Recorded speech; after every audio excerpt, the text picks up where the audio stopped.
Então, bora mergulhar nessa história incrível que mistura a ficção científica, rock and roll e a cultura brasileira de um jeito que atravessa o tempo. Imagina só, se o passado pudesse mandar uma mensagem para o nosso presente, mas não tipo um sinal de dados. Pensa numa mensagem de pura poesia, rasgando todo o ruído da nossa era digital. Pois é, essa é a anomalia que está no centro de tudo. É o tal do sinal 42. Basicamente, é uma fenda no tempo que conecta dois Brasis. Cara, dois Brasis completamente diferentes. E aqui a gente vê bem esse choque de mundos, né? De um lado, o Rio de 1985. Calor, suor, o primeiro Rock in Rio, a redemocratização começando, aquela energia analógica, sabe? Do outro, Campinas em 2026. Asfalto seco, pressa, 6G, um futuro hiperconectado, mas que no fundo é meio silencioso demais. E é justamente essa fenda no tempo que vai juntar duas figuras que, olha, não poderiam ser mais improváveis. De um lado dessa fenda azul brilhante, a gente tem o Henrique. Ele estuda biotecnologia e farmácia, mas o apelido dele é o Doutor de Campinos. O cara é tipo um viajante do tempo, manja de hermetismo, de tecnologia de Tesla, uma figura e tanto. E do outro lado, ninguém menos que o Cazuza, o poeta do nosso rock, lá, direto do palco do primeiro Rock in Rio. Dá pra imaginar a cena? E a resposta do Henrique para o Cazuza já entrega tudo. Ele fala sobre o Museu de Grandes Novidades que o Cazuza cantava, só que agora ele cabe no bolso. Mas ele também diz que essa fenda tá vazando poesia pura num mundo que só entende de algoritmo. É aí que começa a missão deles, diagnosticar o tal problema do século. E o diagnóstico é complexo. Primeiro, essa saturação de nostalgia. É como se a energia de 1985 estivesse tentando reescrever o presente. Depois, o paradoxo do poeta. Se o Cazuza descobre demais sobre o futuro, isso pode bagunçar toda a história da música brasileira. E por fim, a interferência de frequência.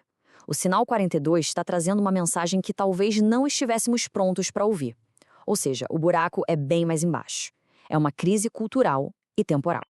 Então, para entender melhor esse problema, a dupla resolve botar a mão na massa e fazer uns experimentos nesse mundo moderno.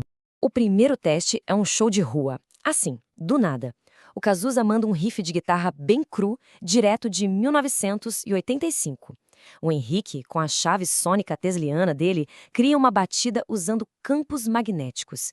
E aí, eles improvisam uma música, o algoritmo do museu. E o resultado? Pela primeira vez em anos, o pessoal em Campinas para, tira o olho do celular e olha para cima. Incrível! Depois, eles se infiltram numa balada super tecnológica. Um lugar que o Cazuza olha e chama de Hospício Silencioso. E faz sentido, né? A música é feita por inteligência artificial, cada um dançando sozinho pra câmera, mas aí eles chegam e, pá, soltam os acordes de exagerado. De repente, as pessoas começam a se olhar, começam a suar de verdade. É uma explosão de vida no meio daquele ambiente todo calculado.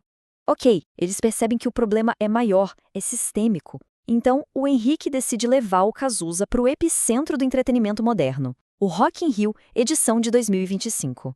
E a escala é absurda, 100 mil pessoas. É um festival gigante, tecnológico, corporativo. Uma multidão, sim, mas com uma vibe, nossa, completamente diferente daquela de 1985.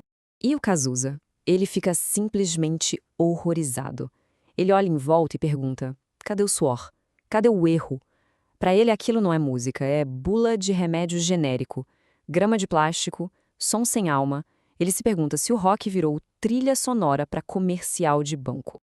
Vendo a reação do Cazuza, o Henrique bola um plano. A Operação Som e Fúria. É basicamente um hack poético. A ideia, como a gente vê na fórmula, é juntar a verdade de 1985 com a energia de Tesla para quebrar o medo do algoritmo. Eles vão hackear o sistema central do festival. E aí, no meio do show principal, acontece. O rosto do Cazuza de 1985 aparece em todos os telões gigantes. E a voz dele ecoa pela cidade do rock, questionando tudo. Ele vê um mar de gente, mas só sente cheiro de plástico e Wi-Fi.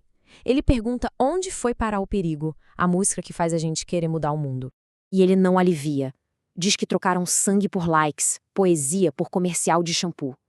É um chamado direto. Acorda, Brasil!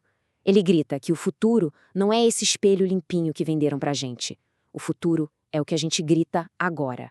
E aí vem o golpe de misericórdia. Ele diz que o que o enoja não são os políticos, porque esses a gente já sabe que são ratos. O que o mata é a covardia do povo, a galera que parou de lutar por direitos para lutar por seguidores. E ele finaliza perguntando: cadê o rock and roll na resposta de vocês? Pesado.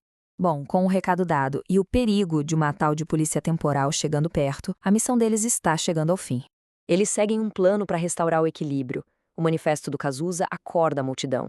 O Henrique usa uma mistura de ervas para criar uma névoa e proteger a fuga deles. A fenda se fecha, separando as linhas do tempo. O Cazuza volta para 1985 e o Henrique para 2026. No fim, eles não mudaram o passado, mas deixaram uma semente de rebeldia plantada no presente. A fenda se foi, mas o eco? Ah, o eco ficou. E fica a reflexão, né? Se a nossa era recebesse um sinal do passado, o que será que esse sinal nos diria? Sobre o que ele nos alertaria?